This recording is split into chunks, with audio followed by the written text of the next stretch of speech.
Le lobbying, c'est quoi? Ce métier fait fantasmer depuis de très nombreuses années. Est-ce à raison? Mais nous allons le voir avec un maître de conférence à Sciences Po qui a créé voici 10 ans à Bruxelles un cabinet, Athénora Consulting. Stéphane Desselas, bonjour. Pour vous, le lobbying, c'est quoi exactement? Je pense que c'est la première question qu'il faut se poser. Pour moi, le lobbying, avant tout, c'est une technique de communication, c'est-à-dire c'est la capacité de communiquer un message. Mais il y a un autre aspect, et c'est peut-être cet aspect-là qui questionne dans le lobbying, c'est la question de l'influence. Parce qu'effectivement, quand on fait du lobbying, on cherche à influencer. Et je crois que l'influence est quelque chose que l'on retrouve partout et à tous les niveaux. Et dernier aspect, on n'influence pas n'importe qui. On influence les pouvoirs publics, c'est-à-dire les gouvernements, les parlements. Et c'est là où la nécessité de l'éthique, de la réglementation de la profession est pour moi fondamentale. Vous parlez de règles, les règles d'or du lobbying, c'est un ouvrage que vous avez coécrit. Est-ce que parmi ces règles d'or, il y a impérativement le devoir de ne pas accepter n'importe quel client? Je crois que c'est une vraie question qu'il faut se poser. Chez les journalistes, on parle de clause de conscience. Et je crois que dans le lobbying, on retrouve cette notion de clause de conscience. C'est-à-dire, est-ce qu'en conscience, je peux défendre tel ou tel intérêt? Et là, il faut parfois répondre non. Non, je ne peux pas défendre tel ou tel intérêt car cela heurte mon éthique, cela heurte mes conceptions et il faut même, dans certains cas, refuser des clients. Certains pensent aussi que le lobbying, d'une certaine manière, nuit à la démocratie. C'est un reproche que vous pouvez comprendre? C'est une vraie question pour moi, c'est une question importante, car souvent on oppose lobbying et démocratie, car on pense que les intérêts particuliers nuisent à l'intérêt général. Moi je ne le pense pas. Je pense qu'au contraire, l'autorité publique a besoin de connaître l'ensemble des intérêts particuliers. Et quelque part, le lobbying, c'est cet intermédiaire qui va venir expliciter auprès des pouvoirs publics ses intérêts. Donc je pense qu'il y a compatibilité de la démocratie et du lobbying, et que même dans certains cas, le lobbying peut aider, éclairer les pouvoirs publics afin qu'ils prennent une meilleure décision. Bruxelles est la deuxième capitale la plus importante en termes de nombre de lobbyistes. Est-ce qu'il y a trop de lobbyistes à Bruxelles, capitale de l'Europe? Alors c'est vrai qu'on cite souvent les chiffres de 15 000, 20 000 lobbyistes, chiffres qui paraissent importants, deuxième capitale après Washington. Mais en fait, il faut voir que justement l'intérêt de Bruxelles, c'est la diversité des lobbyistes. Il y a des lobbyistes qui vont défendre des entreprises, mais aussi des organisations non gouvernementales.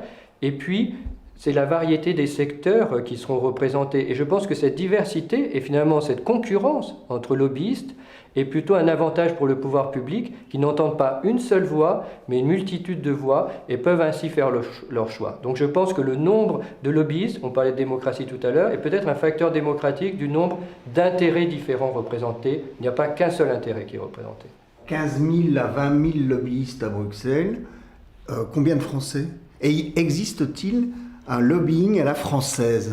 Effectivement, il y a un assez grand nombre de lobbyistes français à Bruxelles, difficile de donner un chiffre exact, mais je pense que le bon lobbyiste français ou à la française, c'est quelqu'un qui maîtrise bien les techniques du lobbying, et c'est vrai que ces techniques sont d'origine anglo-saxonne et qui n'a pas de gêne à utiliser ces techniques anglo-saxonnes, mais dans un esprit que j'appellerais esprit continental, c'est-à-dire un esprit où l'intérêt général n'est jamais très loin, où on a une perception très fine des sujets, où on donne une expertise la plus objective et la plus complète possible. Donc je pense qu'effectivement, il y a un style, peut-être plus qu'une spécificité, je pense qu'il y a un style du lobbying à la française qui le distingue des autres et surtout qui le rend aussi efficace que celui des autres. Alors on associe assez volontiers le lobbyiste avec la multinationale. Faut-il beaucoup d'argent pour faire du lobbying? Alors la question de l'argent est fondamentale dans le lobbying. Souvent on pose la question suivante, est-ce qu'il faut avoir beaucoup d'argent pour faire du lobbying? Moi je pense que l'argent est important et c'est clair que la différence de budget entre tel ou tel peut jouer un rôle important.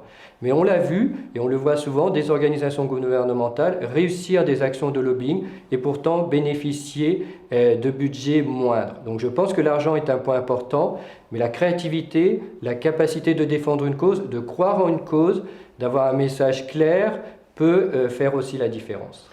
Vous faites la promotion d'un nouveau concept, le lobbyiste public ou commis d'office. Qu'est-ce que vous entendez par là?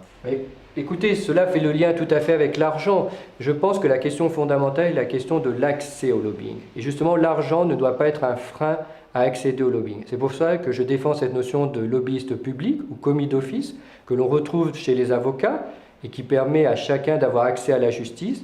Et je pense que demain, on doit avoir cet accès équitable de tous au lobbying, financé par des fonds publics, que ce soit par la Commission, par les États membres, et ainsi tout à chacun pourra avoir accès à cette fonction du lobbying, qui sera vraiment un facteur clé en termes démocratiques également.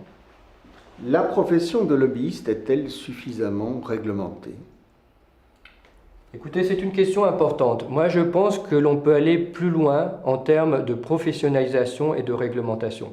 Je viens du métier d'avocat et je pense qu'un jour, on aura certainement une réglementation de la profession des lobbyistes à l'instar de celle des avocats. C'est-à-dire avec un ordre professionnel, avec des règles de bonne conduite et surtout la sanction, comme chez les avocats, des lobbyistes qui ne respectent pas ces règles et qui pourront être exclus de la profession. Donc je pense que c'est la direction vers laquelle on peut aller avec le lobbyiste commis d'office. Vous estimez que c'est au niveau de l'Union européenne que cette innovation pourrait voir le jour ou devrait voir le jour? Moi, je pense que ce serait effectivement une très très bonne chose si l'Union européenne était à l'origine de la création de ce lobbyiste commis d'office.